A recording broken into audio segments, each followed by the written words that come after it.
Cette simple peluche de nerd m'a coûté la bagatelle de 30 euros, puis 30 euros de livraison à partir du Japon, puis 30 euros de douane.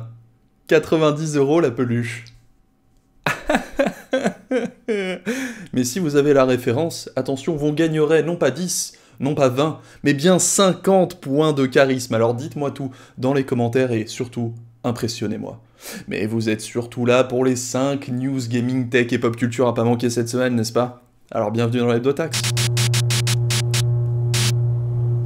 Cette semaine, on a beaucoup parlé d'Amazon. Alors par contre, je vais pas vous parler de Jeff Bezos. Moi, je vais plutôt vous parler d'une grande enquête faite par Jason Schreier et Priya Anand sur le site de Bloomberg concernant Amazon Game Studios. Je pense que tu le sais déjà, mais Amazon cherche depuis super longtemps à rentrer dans le milieu du jeu vidéo. On savait notamment qu'ils avaient investi sur un moteur de jeu, Lumberyard, qui est un dérivé du CryEngine utilisé auparavant par Crytek, mais lié au Amazon Web Services et donc à Twitch, mais aussi des studios développeurs qui ont balancé quelques jeux, notamment le dernier Crucible qui est mort au bout de quoi, 1 ou 2 mois, et le MMO New World qu'on attend toujours en 2021. On se demandait du coup ce qui se passait un peu du côté de Amazon Gaming, parce que pour l'instant c'était assez trouble, mais cette enquête justement nous permet d'aller dans l'envers du décor. Alors je vais pas avoir le temps dans l'Hebdotax d'aller sur absolument tous les points, donc je vous invite à consulter l'enquête, elle est vraiment passionnante. S'il faut retenir un peu les choses qu'il y a dans cette enquête, c'est tout simplement que Mike Frassini, qui était à la tête du projet, était globalement juste un pote de Jeff Bezos et qu'il n'est pas franchement hyper talentueux, qu'il y avait une ambiance pourrie au sein d'Amazon du côté développement jeux vidéo avec un côté bromance dégueulasse qui a du coup niqué absolument tous les créateurs. D'ailleurs les créateurs on leur a pas fait confiance du tout, on a essayé au contraire de développer en low cost sur des idées énormes. Bref, c'était un petit peu le projet absolument maudit. Alors sachez quand même que Luna, qui est le service de cloud gaming d'Amazon, n'est pas lié à cette division. Donc peut-être qu'il y a encore un peu d'espoir pour la partie cloud gaming, du moins on l'espère. J'ai pas forcément un gros commentaire à dire là-dessus, je vais pas vous le cacher, je vous invite juste à le lire parce que c'est très important. On l'a vu ces derniers temps, l'ambiance au sein des développeurs de jeux vidéo et ce partout dans le monde, ça pue un peu en interne et il faut vraiment que la culture du développement, je pense, change. On l'a même vu du côté d'Ubisoft, du côté de Quantic Dream. Alors certes, ce sont des enquêtes, confirmer un peu les choses, c'est un petit peu plus complexe que ça, légalement on va dire, mais il n'empêche que le nombre faramineux d'enquêtes qu'il y a au sein de tous les développeurs du monde fait que souligne en vérité qu'il y a un problème. Il y a clairement un problème, il faut qu'on en prenne conscience. Il faut qu'on en prenne conscience en tant que joueur aussi, c'est important, parce que c'est à nous, quelque part, de pousser aussi au changement. Il y a le côté interne des choses, bien sûr, c'est aux employés, aux patrons de changer leur méthode, mais on sait aussi qu'en 2021, s'il n'y a pas de bad buzz sur les réseaux sociaux, généralement les situations elles bougent pas trop. C'est à nous de prendre conscience du coup, mais aussi de réclamer mieux. Parce que je pense que les développeurs sont dans une situation, vous savez, c'est le job de tes rêves, donc du coup te plains pas, ça arrive sur énormément de choses dans le jeu vidéo, je sais que je l'ai vécu moi aussi, donc soyons un petit peu respectueux de ça, soyons une force qui leur permet d'aller de l'avant et de faire en sorte que le cycle de développement du jeu vidéo devienne bien meilleur pour tout le monde humainement parlant. C'est un peu optimiste, oui, bon, que voulez-vous, je ne suis qu'amour. Je sais pas si vous vous souvenez, mais il y a 6 ans de ça, on entendait parler d'une série The Legend of Zelda, adaptée par Netflix, qui serait un petit peu dark en mode Game of Thrones, et depuis, plus rien, en fait. Et bah cette semaine, on a eu des nouvelles par le biais de l'acteur américain Adam Conover, qui est apparu dans le podcast de Surf Times, c'est Eurogamer qui a récupéré la news, pour nous dire un petit peu ce qu'il en était. En fait, Nintendo avait 2 projets en cours de développement.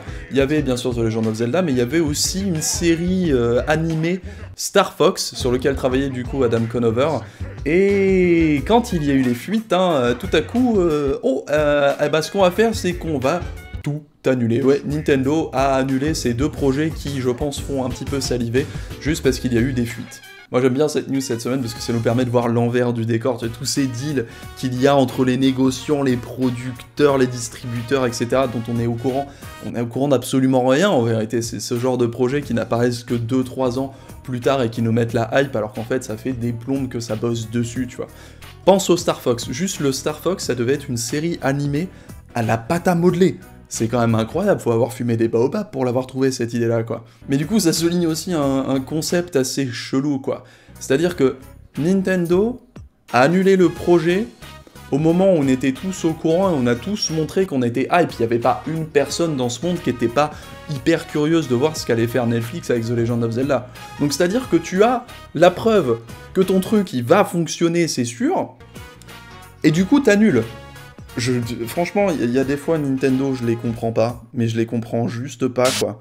Alors celle-là, celle-là, elle m'a fait kiffer. Elle m'a fait tellement kiffer. Sony a annoncé la date de sortie de MLB The Show 21 pour le 20 avril. MLB The Show, c'est sa grande série développée en interne de jeux de baseball. C'est un peu, si vous voulez, le NBA 2K ou le FIFA dédié au baseball. Il y en a qu'une, il y a qu'un seul jeu, c'est celui-là. Il est trop bien, voilà, tout le monde le kiffe. Mais ce qui est le plus intéressant, c'est les plateformes de sortie, puisque MLB The Show 21 va sortir sur PS4, PS5, Xbox One et Xbox X et S. Le plus intéressant dans tout ça, en vrai, c'est que le jeu supporte le cross-save et le cross-platform. Ça veut dire que les gens peuvent commencer sur PS5, aller sur Xbox et inversement, mais aussi peuvent jouer tous ensemble en ligne. Et ça, clairement, c'est le truc que je veux sur cette génération. Le plus, le cross-platform, c'est très très important. Alors, est-ce que je vais vous parler de baseball?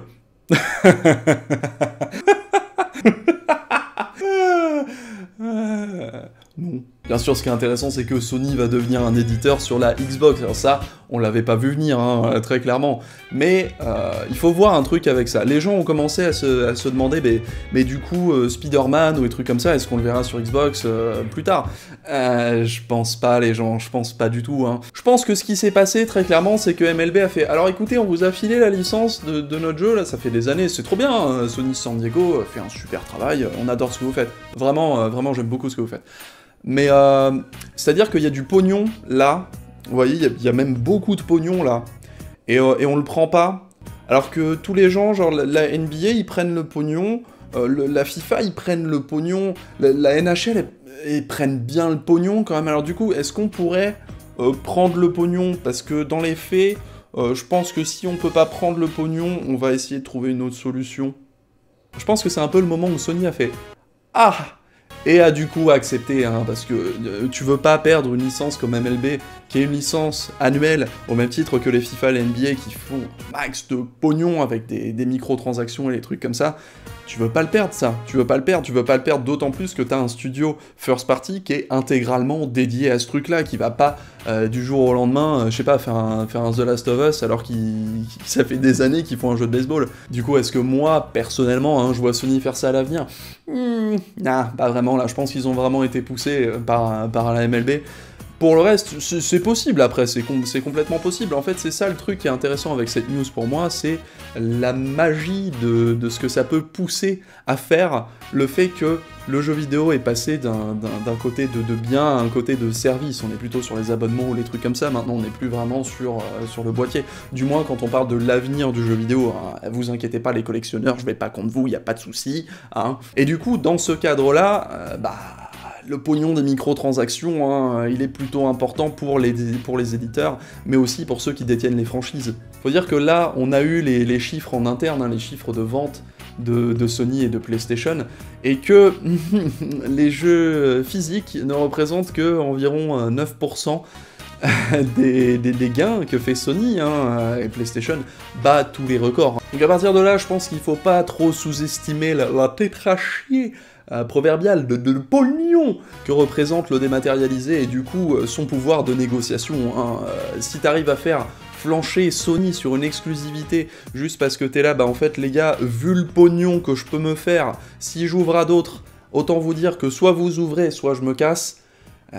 C'est que ça vaut son pesant de cacahuètes. Hein. Ça va être intéressant du coup de voir à l'avenir dans le jeu vidéo quel genre de deal va changer à cause de cette nature changeante du jeu vidéo lui-même. Je suis très très curieux de voir ça. Moi. Ah, Google. Alors quand on a vu l'annonce de Google Stadia, on était tous un petit peu en train de se dire est-ce que ça va encore être un nouveau projet mort-né de la part de Google, hein, qui a tendance à lancer des tonnes et des tonnes de trucs, mais aussi à les couper extrêmement rapidement avant même qu'ils aient eu le temps de faire leurs preuves. Mais puisque Google avait investi quand même pas mal de pognon et récupéré des grosses têtes du monde du jeu vidéo, notamment chez Ubisoft, on s'était dit bon ok, ils ont l'air un petit peu sérieux, on va voir ce que ça va donner cette plateforme de cloud gaming. Le souci là, c'est que Google, ils ont décidé de tout arrêter. Enfin du moins ils ont surtout fermé tous les studios internes à Google Stadia qui étaient censés en fait développer des expériences exclusives à la plateforme, et ils ont totalement changé de modèle économique désormais. Google Stadia, ça va plus vraiment être à l'avenir ce modèle de cloud gaming que l'on connaît actuellement, mais ça va devenir une plateforme par lesquelles les éditeurs tiers vont pouvoir développer leurs services de cloud gaming s'ils le souhaitent. C'est pas nouveau en fait dans ce mode-là, puisque les jeux que vous voyez adaptés en cloud gaming sur Nintendo Switch, c'est fait par un développeur tiers également qui ont leur propre plateforme et vers lesquels les développeurs se dirigent. Google Stadia veut devenir ça désormais, ce qui est un changement total de philosophie et d'avenir, et qui rassemble un tout petit peu, je pense dans la forme pour le moment, à Amazon Luna. Après ça reste ce qu'on imagine, puisque pour l'instant il n'y a pas vraiment de détails sur ce que va devenir Google Stadia à l'avenir. Au moins tout ce qu'on sait, c'est que la techno n'a pas été développée pour rien, et que a priori ce modèle économique sera plus pertinent pour durer dans le temps. Ça, vous voyez que ça fait aussi partie des news de la semaine qui m'ont fait bien marrer, hein, parce que Google Stadia, faut l'avouer, le modèle économique comparativement à tous les autres était tellement éclaté au sol, et la techno était très bien, mais elle était toujours en bêta, hein, faut pas se mentir, et même à l'heure actuelle, c'est pas tout à fait complet non plus. Hein. Mais surtout, ce que ça souligne, c'est que même les plus grands noms, hein, les GAFAM, ne sont pas forcément capables de rentrer dans l'univers du jeu vidéo si facilement. Faut voir quand même que la plupart des jeux AAA qu'on attend aujourd'hui sont développés sur des périodes de 2 ans, 3 ans, 4 ans minimum, et qu'encore, pour arriver à faire un jeu comme ça sur 2 ans, il faut être organisé façon Ubisoft et Activision, avec 2 studios qui travaillent sur les mêmes licences et qui se passent le bâton, avec généralement les gros bugs de lancement que l'on connaît, donc c'est pas forcément merveilleux tout ça. Et ça pour moi quelque part c'est particulièrement intéressant parce que ça met en lumière l'autre face de la pièce. Vous le savez, Xbox et Phil Spencer visent maintenant à concurrencer plutôt Apple, Amazon, Google, et pas vraiment Sony et Nintendo maintenant. C'est pour ça qu'ils ont fait le Xbox Game Pass, c'est pour ça qu'ils ont investi sur le cloud gaming, c'est pour ça que leurs jeux sont accessibles dans des abonnements maintenant, et t'es plus nécessairement obligé de passer par le physique et payer plein pot. Et ça c'est super intéressant parce que ils ont décidé de ça pour aller faire cette compétition avec les plus gros, et se dire ok, le cloud gaming, le côté Netflix du jeu vidéo, etc., c'est ça qu'on va révolutionner. Fuck les consoles, quelque part, ils sont même plus vraiment regardants là-dessus, j'ai l'impression, même si la Xbox est très bien, attention, ne me faites pas dire ce que j'ai pas dit, hein. Sauf que quand on voit à quel point Google se prend les pieds dans le tapis aussi magistralement sur la ligne de départ du cloud gaming, on se dit que finalement le jeu vidéo, il faut que ce soit fait par des gars qui sont dans le jeu vidéo dès le départ, hein, parce que sinon on comprend pas grand chose, hein, de l'autre côté. Hein. Comme quoi, même si le débat est-ce que le jeu vidéo est un art, je pense restera tout le long de la vie du jeu vidéo, on peut au moins dire que le business du jeu vidéo, lui, est clairement un art. On se moque souvent de Nintendo et de sa vision un petit peu arriérée, hein, du mode en ligne, hein. Une petite pensée pour le chat vocal sur Nintendo Switch qui vous demande d'utiliser une appli sur votre smartphone. C'est n'importe quoi, putain. Ah, à chaque fois que j'y pense, ça m'éclate. Et là, cette semaine, on commence à comprendre un petit peu pourquoi, parce que Nintendo, en fait, utilise le même système de serveur depuis 18 piges, je l'utilise depuis la Wii U et la 3DS, qui est baptisé Nex en interne, un truc qui est basé sur une autre technologie qui s'appelait Rendez-vous, qui a été racheté par Ubisoft en 2010, puis licencié par Nintendo, enfin, truc un petit peu complexe comme ça, quoi. Sauf que, il semblerait que Nintendo cherche à remplacer ce système par un nouveau, qui s'appelle NPLN, pour, je sais pas, Nintendo Pro Live Network, I guess, qui serait un petit peu plus moderne, du moins on l'espère, mais surtout que la démo de Monster Hunter Rise servirait justement à faire une espèce de bêta-test géant de ces nouveaux serveurs. Alors je sais pas ce que ça donne, parce que pour le coup j'ai pas eu l'occasion de tester la démo, et pour l'instant rien n'a été confirmé par Nintendo, ça ne reste que les dires. mais ce serait vraiment sympa d'avoir une confirmation que Nintendo cherche enfin à régler son online qui a toujours été plutôt déficient par rapport à ses compétiteurs. Moi je pense particulièrement à la campagne fixe Ultimate Online hein, qu'il y a eu au début du confinement pour Smash Bros Ultimate parce que justement le jeu se comporte dégueulassement une fois qu'on essaye de jouer en ligne. Alors ok, il y a la plupart des joueurs qui sont en Wi-Fi, mais faut aussi voir que le netcode, il a toujours été bien ripou du cul, hein. Et le problème qu'on a eu avec ça, c'est que les développeurs ont plus ou moins réagi en disant bah on a essayé d'améliorer un peu les choses, mais le reste, le rollback et tout... c'est chaud les gars quand même, hein. Bah oui c'est chaud, mais c'est chaud d'être en 2021 et d'avoir des modes en ligne aussi codés avec le yonf, je suis désolé de le dire, et là avec le confinement, on a tous compris qu'il fallait faire évoluer les choses, particulièrement sur la baston, mais chez Nintendo c'est vraiment un truc qui est un problème sur absolument tous les jeux. Donc j'espère que ça va être vérifié, j'espère que ça se fera. Maintenant, ce que disent les sources, c'est que malgré le fait que le nouveau système a été testé sur Monster Hunter Rise, ça veut pas dire pour autant que les nouveaux serveurs, la nouvelle technique, seraient déployés comme ça, bien au contraire. Hein. Je pense que ça va rester bien 1 an, voire plus en bêta, connaissant Nintendo, et que peut-être qu'ils vont abandonner et attendre la gêne d'après pour le développer ce truc là, mais je pense qu'il est plus qu'important pour nous autres joueurs de Nintendo, mais aussi les autres, hein, après tout, de faire du bruit pour les forcer à se bouger le cul sur ça, et Nintendo est pas le seul dans ce cadre, hein, donc attention les développeurs, on vous regarde. Enfin les développeurs, je pense que tous les développeurs ont envie en fait d'avoir un bon online, donc plutôt les éditeurs, mettez des thunes, et du temps aussi. Hein, pas de crunch, déconnez pas non plus quoi. Ah, cette semaine elle m'a mis bien les gens. C'est un peu la semaine des éditeurs qui prennent des claques ou sont obligés d'en prendre. Ça j'avoue j'aime beaucoup, hein. J'aime très bien, j'aime très beaucoup. Ouais, cette semaine il y a un truc que Taka m'a montré, hein. Gros big up à Taka qui me suit depuis très longtemps.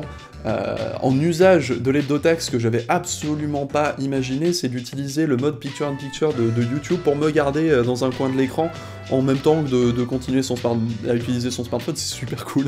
J'espère que IGTV fera ça un jour aussi, ça pourrait être vraiment très sympa. Quant à aller en podcast audio, les gens, ça coûte un petit peu plus de pognon de faire ça, donc sachant que je gagne rien, on va rester tranquille pour l'instant, hein. En tout cas, merci beaucoup d'avoir suivi l'Hebdotax. Je vous donne rendez-vous la semaine prochaine pour un nouveau top 5 de l'actu. Et n'oubliez pas de passer sur le Grand Pop. Mardi prochain sortira mon test de Persona 5 Strikers.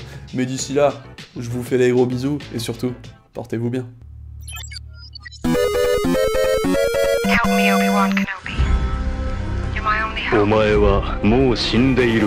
何？